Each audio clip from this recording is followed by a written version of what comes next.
Hello everyone, how are you doing? My name is Andy and this is UFOs and other paranormal stuff.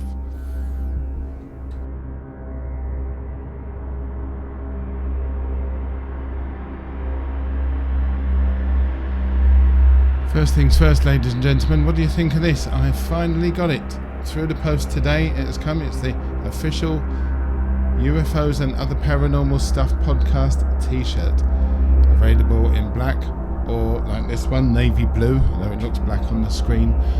You can get this and you can get a lot of other products on UFOs and OPS.com. Just go to the shop at the top and you can get loads of stuff. There's tank tops, there's cups, different kinds of cups, there's t-shirts like these, hats as well.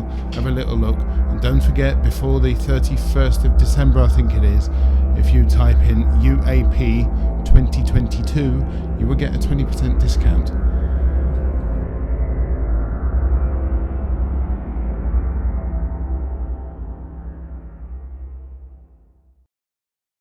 Just before I get started with this episode properly, I want to ask a favour. If there's anybody out there who has eyewitness accounts or knows somebody who has had eyewitness accounts of the Warminster thing, a UFO incident that happened in Warminster, I think it was in 1966, it was in the 1960s. Anything to do with the Warminster thing UFO incident, please do let me know via the contact form on the website, which you'll see below just there.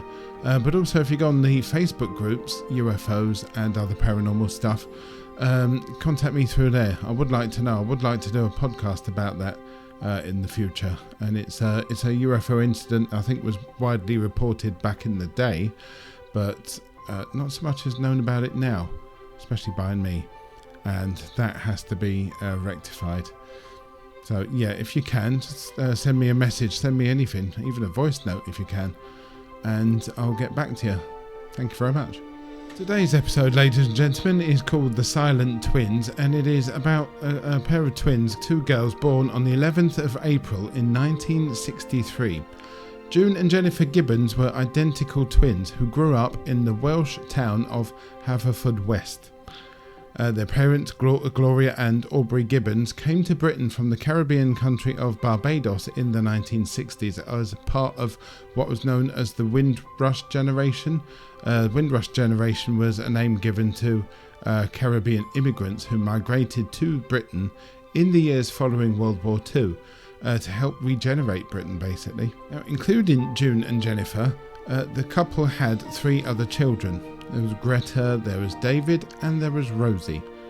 But it was June and Jennifer who were completely inseparable from each other, basically from the time they were born. They developed their own language. This is natural among twins and is known as idioglossia. Their version, however, became an example of something called cryptophasia, a type of idioglossia that only 2 people involved in its invention can understand. That wasn't the problem exactly. The problem was that June and Jennifer would only ever say anything to each other. Oh, and sometimes their little sister Rosie too. That was it. Their childhood was tough. They were the only black children in Haverfordwest, and sadly they were often singled out at school. This caused so much trauma for the girls that they had to be let out of school early every single day to avoid any bullying. That's sad. That's quite sad, really. Now, the twins did everything together. They even began moving together. When I mean moving together, I don't just mean that wherever one went, the other went as well. I mean they moved in perfect unison together. They walked almost as if they were in a march, both using left foot, then right foot, then left foot. You know, you get the idea. Arms swinging in unison, and they would walk right next to each other.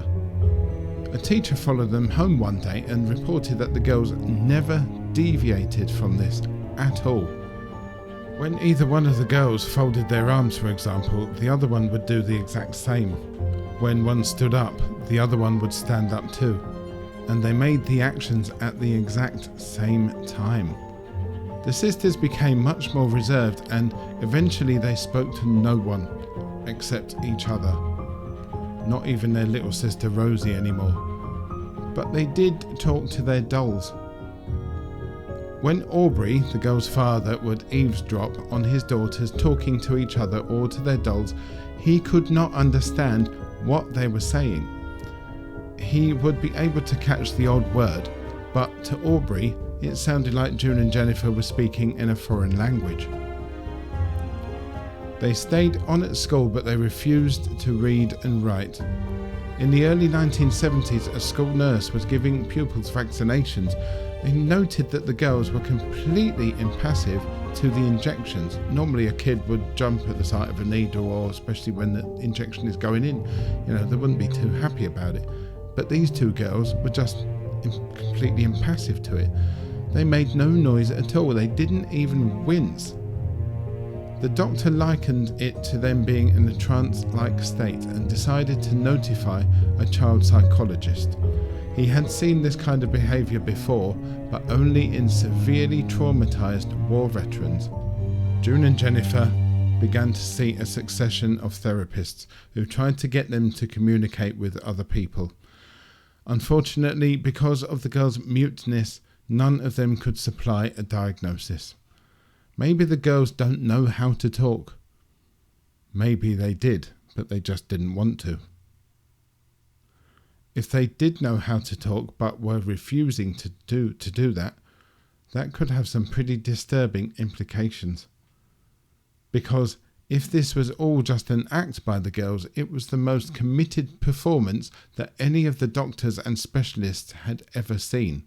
Some of the teachers thought that something very dark was happening to the girls. Some thought something supernatural was at play here, believing that June was being mind-controlled by Jennifer.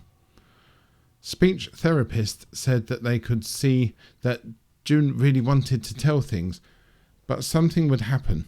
Jennifer was stopping June with an expressionless gaze that seemed full of power. She was making the decisions. June was being possessed by her twin. Girls' school decided that they could help no more and made the decision to transfer the girls to Eastgate School, where they could work one-on-one with a dedicated teacher. There was virtually no progress other than the girls would now only communicate with others using handwritten letters. After 1 year with no improvement, the school gave in. They couldn't help the girls and took the decision that the only way left to help June and Jennifer get out of their seemingly self-imposed life of non-communication was to separate them. One of the Eastgate teachers said that June and Jennifer were in fact dying in each other's arms, and we must save one of them even if it is at the price of the other. Jennifer agreed with the idea to separate them, as they both felt that they were holding the other one back, as neither one of them wanted to be the first to change their situation. And if they were apart, they would not know what the other one was doing. But then June and Jennifer changed their minds and did something that they had never done before. They spoke. The girls now hated the idea of them about to become separated, so they took drastic action. One night, the girls' therapist at Eastgate received a call from a public payphone. He did not recognise the voice on the other end. The voice was speaking to him so fast that Mr. Tim Thomas found it very hard to keep up with him. It said, "Good morning, Mr. Thomas. This is the twins.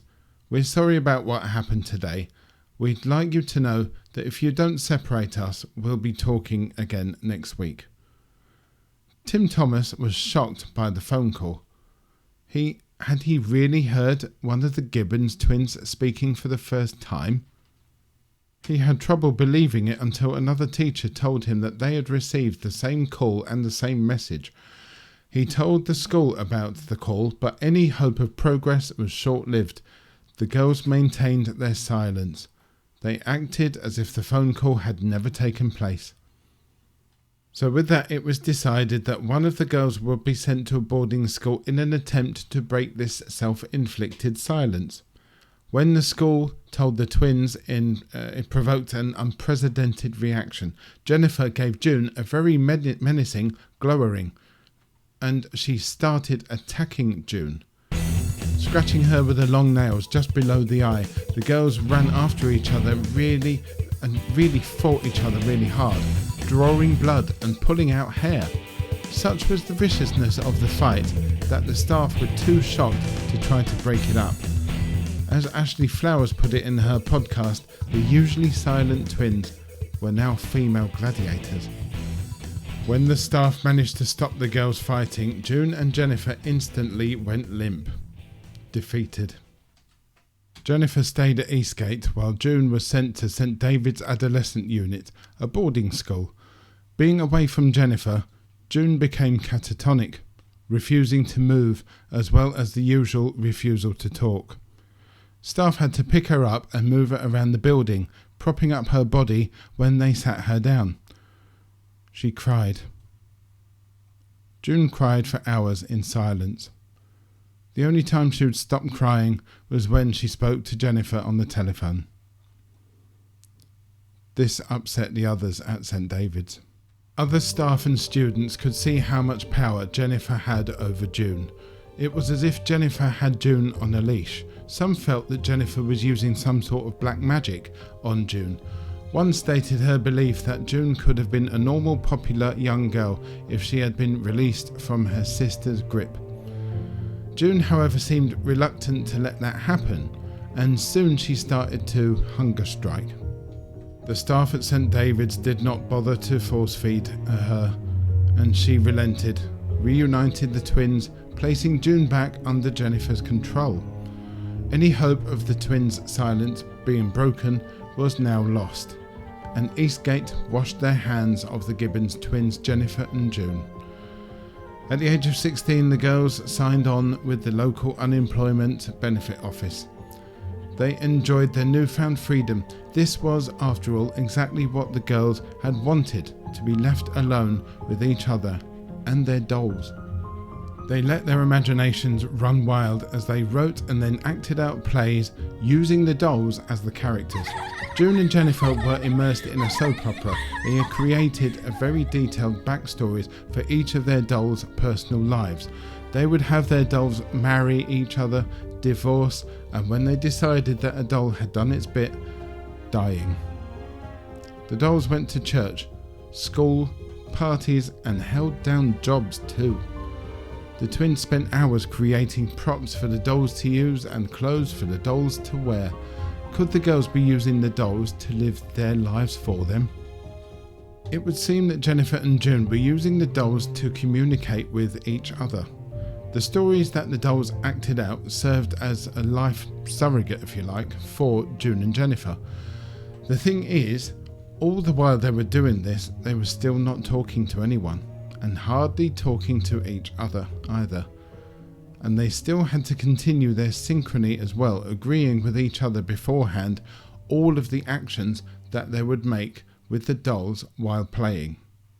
Just like in the real world, nothing would happen in the dolls' world unless both June and Jennifer agreed to it. At Christmas 1980, things started to change. The girls got a diary from their mum, and they wrote down in detail what went on in their lives with a lot of accuracy. The thing is, this was the very first time that they were each using and then writing down their very own thoughts.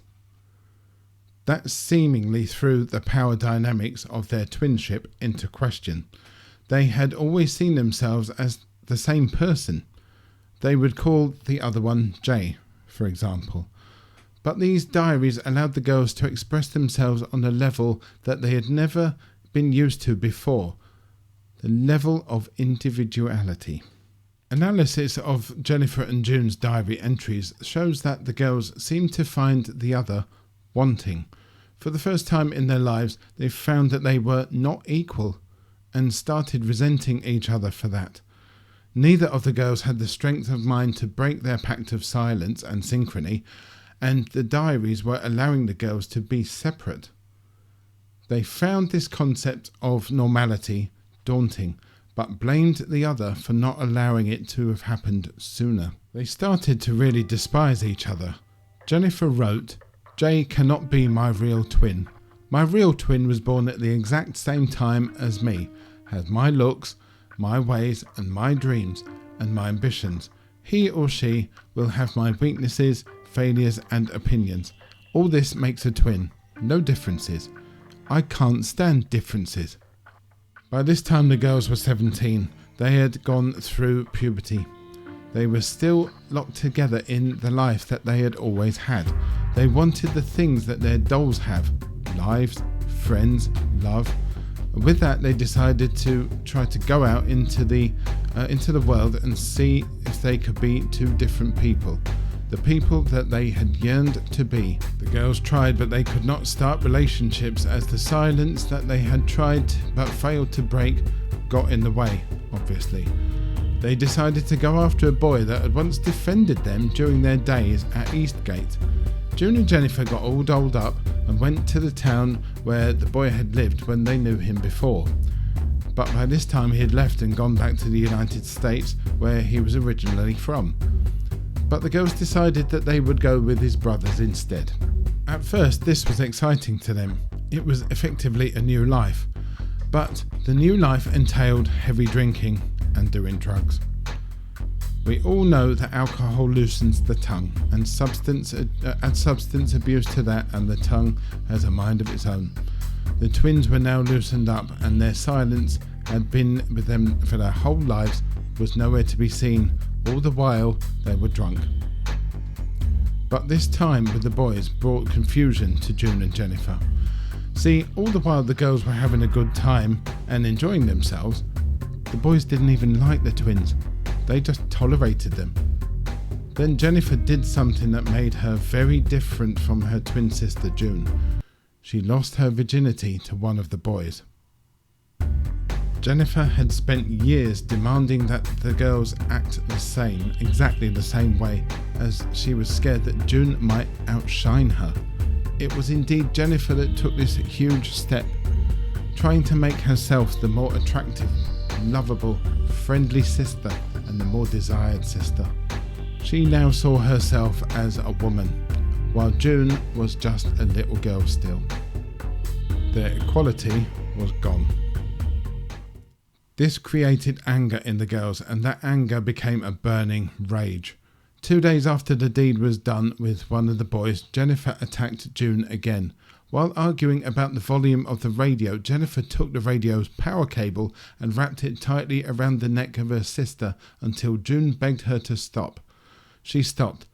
Both girls snuck out and went for a walk, still shaken from the incident in the bedroom just now. But the peaceful walk was cut short, now by June attacking Jennifer.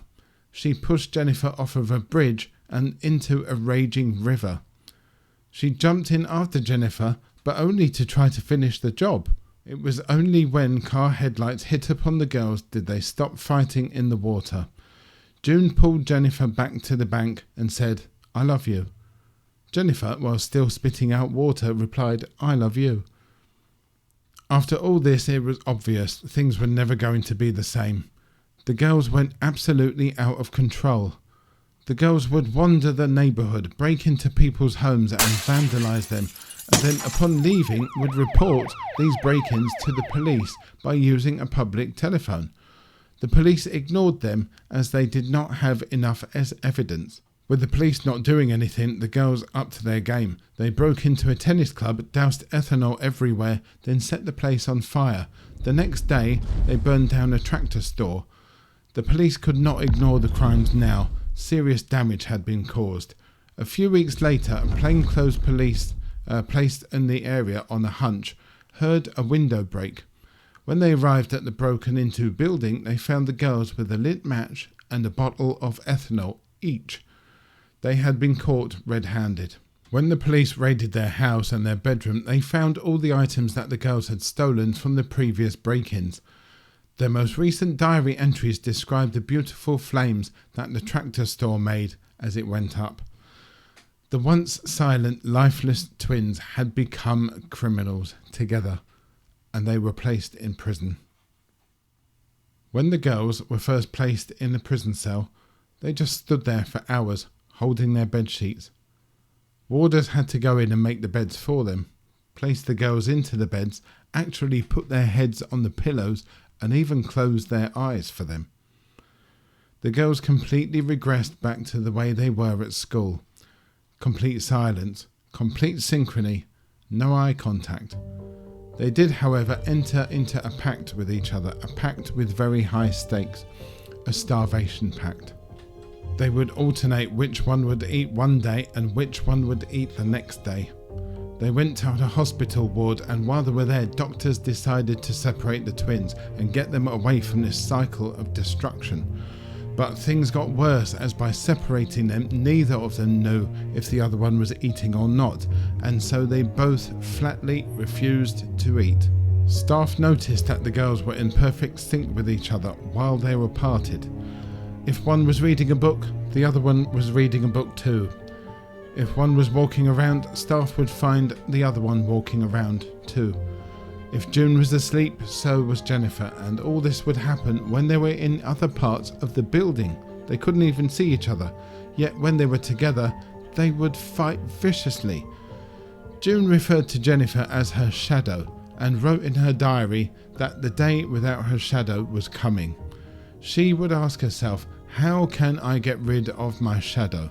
She often wondered if, without her shadow, would she die or would she gain life? The girls faced a trial for arson and were convicted on 16 counts of burglary and arson, and they were to be detained in Broadmoor Psychiatric Prison. They were diagnosed with psychotic personality disorder. Jennifer attempted suicide, and June attacked a nurse within their first few days at Broadmoor. When the girls were apart, they felt so lonely they wanted to die, but when they were together, they fought badly. All their lives, even up to now, no one could work out why the girls' silence had begun all those years ago. Tim Thomas, who had worked with the twins during their time at Eastgate, had difficulty with them, yes, but he did not believe that they should have been put in Broadmoor. He tried to raise interest in their case and managed to get a friend of his, Marjorie Wallace, a journalist with the Sunday Times, to get involved. Wallace was able to see the twins' diaries. She was surprised at what she found in those pages. She found poetry, which reflected the lives of the girls in the safety of that tiny bedroom at home. The language in the poetry was so powerful, Wallace was convinced that Jennifer and June did not belong in Broadmoor. But she needed to convince the courts by explaining their silence. Wallace stated that the criminal behaviour was misunderstood cry for help. The girls were desperate and they knew that the silent pact was wrong, but they did not know how to break that pact. Wallace thinks that the girls saw the police and the justice system as a force for good and a way to help the girls out of that pact of silence and to get to a normal life. They reported their own crimes, remember. Basically, Marjorie Wallace believes that the way the twins were referred to as one person, their parents used to call them the twinnies instead of individually June and Jennifer, started to rub off on the girls big time in their youth. Hence why they would walk, dress and act in perfect synchrony, exactly the same as the other one. And as this was forced on them from such an early age, they actually had no clue of what their individuality even was, let alone what it meant. Neither one of them really wanted to be the first out of their little pact, as they thought going their separate ways might actually kill them. June and Jennifer were not crazy or possessed. They were badly misunderstood for their entire lives. Marjorie Wallace felt able to help June and Jennifer and advocated for their case to be re-evaluated. She also tried to help the girls to start talking. Having read the diary entries, she was able to connect with the girls in a way that nobody else was. She broke their silence. After 12 years in Broadmoor, the girls were able to appeal for their release. Wallace prepared them for release, but she noted, a few weeks before their release, the girls' attitude changed. It changed bad. June and Jennifer made a new pact, a death pact.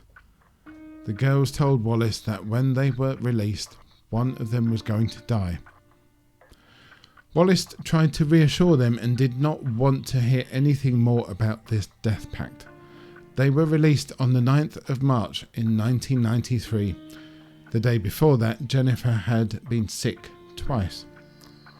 They said their goodbyes and they left Broadmoor Prison by van. A few minutes into the journey, Jennifer laid her head on June's shoulders, absolutely exhausted, and she went to sleep. When the time came to get off of the van, Jennifer would not wake up. She had died. The pact was fulfilled. Jennifer's cause of death still remains unknown even now. Maybe deep down, Jennifer knew that it was now time to let June go and to let her get on with her life. Of course, June was crushed by the death of her sister. But once her grief had subsided, she was able to finally get on and live a normal life.